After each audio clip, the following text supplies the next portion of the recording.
Columbia Institute of Technology acknowledges that our campuses are located on the unceded traditional territories of the Coast Salish nations of Musqueam, Squamish, and Tsleil-Waututh.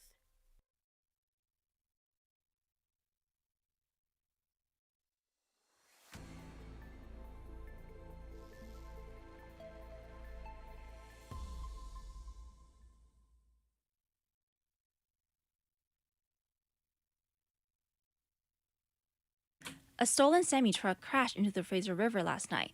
Producer Aiden Singh has more details. At 7:30 last night, Langley's RCMP's Special Response Team noted a semi-truck with mismatched license plates at 24th Avenue and 206th Street. After a chase, officers attempted to pull the truck over, but the driver drove the truck into a public dock area and crashed into the Fraser River.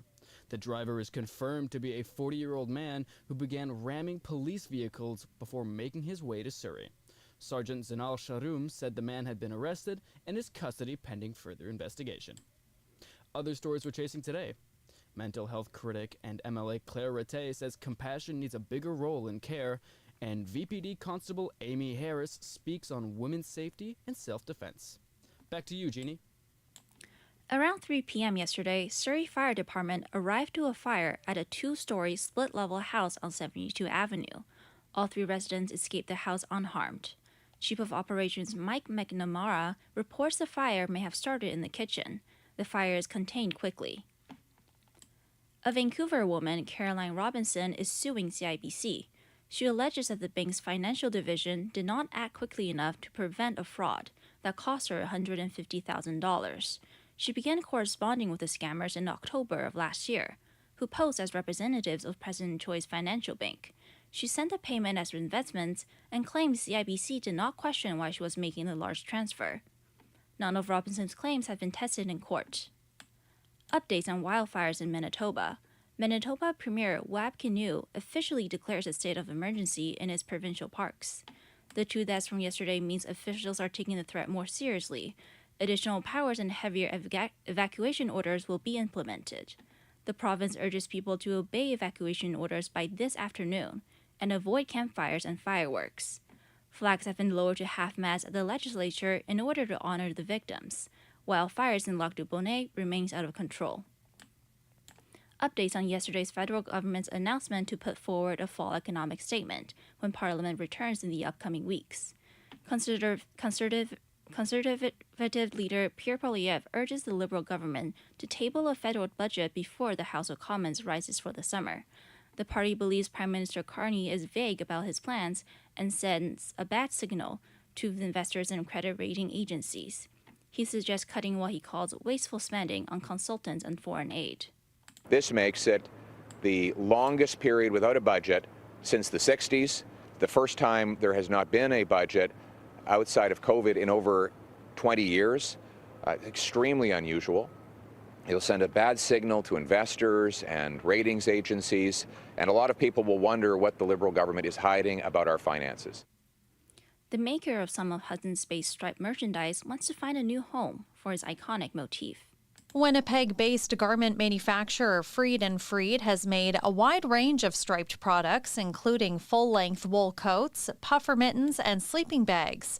President Marissa Freed says her family's company is proud to have played a part in Hudson's Bay's 355-year history. If the company finds a taker for the stripes, she says she's willing to help get products back on shelves. The pattern of green, red, yellow, and indigo stripes dates back to 1779 and is well known for featuring on the Bay's blankets. Michelle Zedekian, The Canadian Press.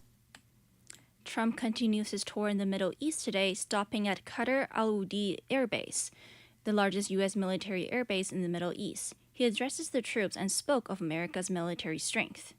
The men and women here today are part of a noble tradition of service that has been passed down from one generation of Americans to the next.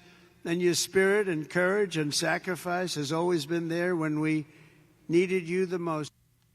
Metro Vancouver is expecting chilly and cloudy conditions all throughout the rest of the day, with light rain starting at around 2 p.m. Also, be wary of heavy wind gusts today. That was your morning news. I'm Jeannie Lin. Thank you for listening.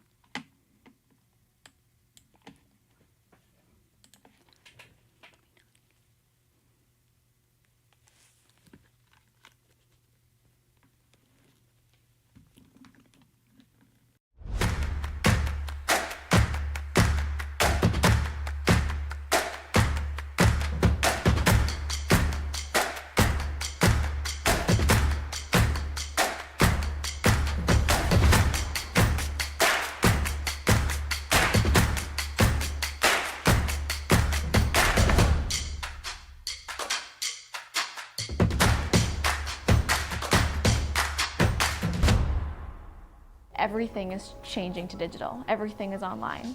People aren't just waiting for the 6 o'clock news anymore. People want their news right now. They want to be able to go onto their smartphone, onto the internet, and see the news that they want to see. Vancouver is growing at, a really rapid rate, the Lower Mainland even, and with the tools that we're given here, we're able to cover all of that. Welcome to BCIT Magazine. I'm Radhika Sikakane. In the program, they really leave it up to you. I mean, the help is there when you need it, figuring out how to use the programs like Premiere, Audition, and figuring out how to use the cameras. But it's up to you to sort of experiment and figure out what you can do when you go out in the field. They brought candles and flowers to remember the student who lost her life yesterday. Teresa May says the international community condemns Moscow. They really make sure that you know the basics and you are able to put out a quality product. I'm Brady Tretnero. And I'm Radhika Sikakane. Thank you for tuning in to BCIT Magazine.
Good morning. I'm your host, Avia Boulay, and these are your sports headlines at 10:10.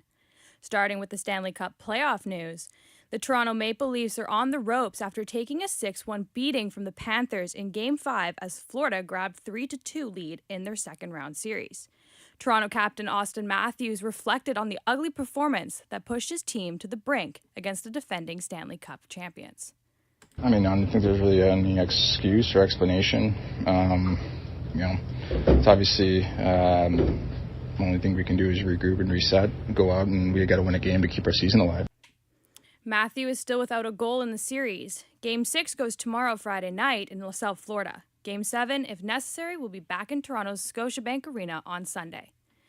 Keeping with hockey, the Edmonton Oilers are moving to the round 3 of the Stanley Cup playoffs. Backed by a shutout from goalie Stuart Skinner, forward Kasperi Kapanen scored at 7 minute 19 seconds of overtime. Edmonton squeezed by the Vegas Golden Knights 1-0 to win their Western Conference Series 4-1.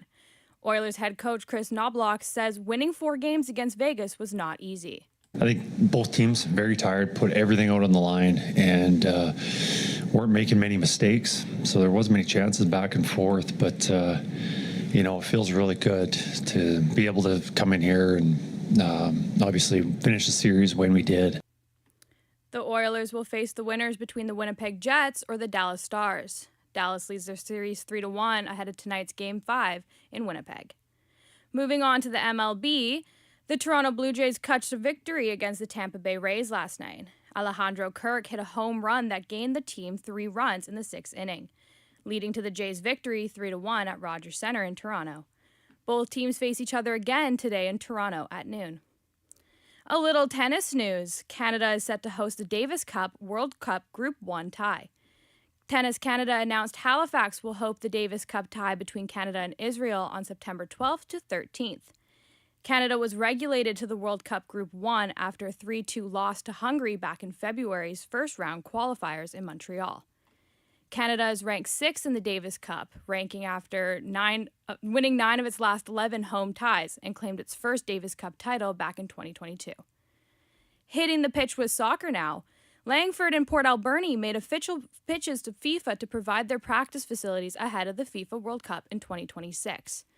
48 countries are set to play the World Cup, with 8 to 16 potentially based in Vancouver, Seattle, San Jose, and the LA Quadrant. Langford's Starlight Stadium and Port Alberni's Bob Daly Stadium are the stadiums listed. FIFA officials have visited the Langford Stadium twice and are taking in serious interest. Boston Celtics took the win over New York Knicks despite losing star player Jason Tatum. Derek White had 34 points, including 7 3-pointers that led the Boston Celtics to a 127-102 Game 5 win over the Knicks last night.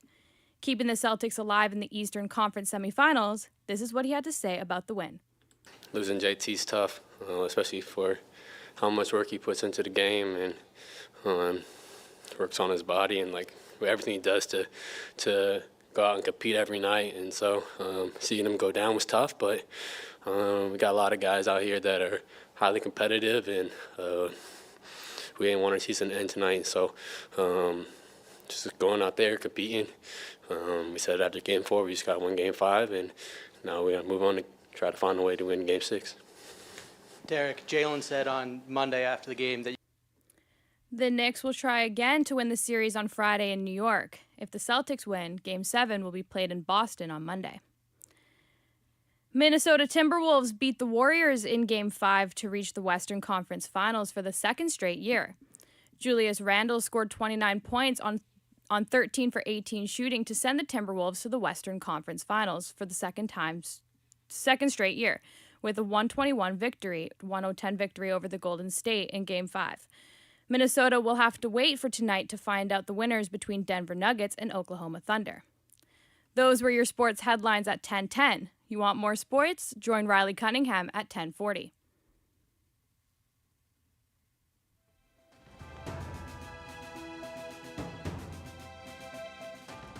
Stay tuned for more on BCIT's 1680 The Crow.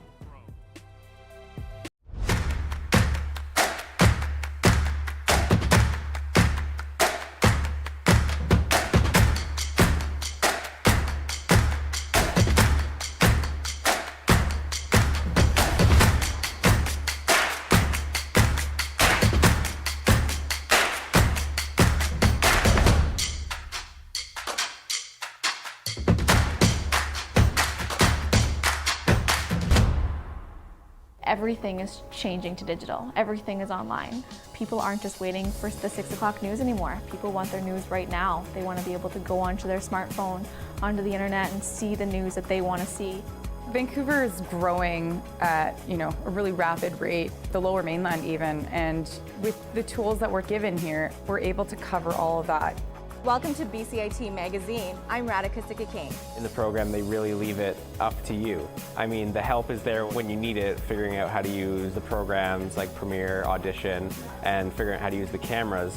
But it's up to you to sort of experiment and figure out what you can do when you go out in the field. They brought candles and flowers to remember the student who lost her life yesterday. Theresa May says the international community condemns Moscow. They really make sure that you know the basics and you are able to put out a quality product. I'm Brady Tretanero. And I'm Radhika Sikakane. Thank you for tuning in to BCIT Magazine.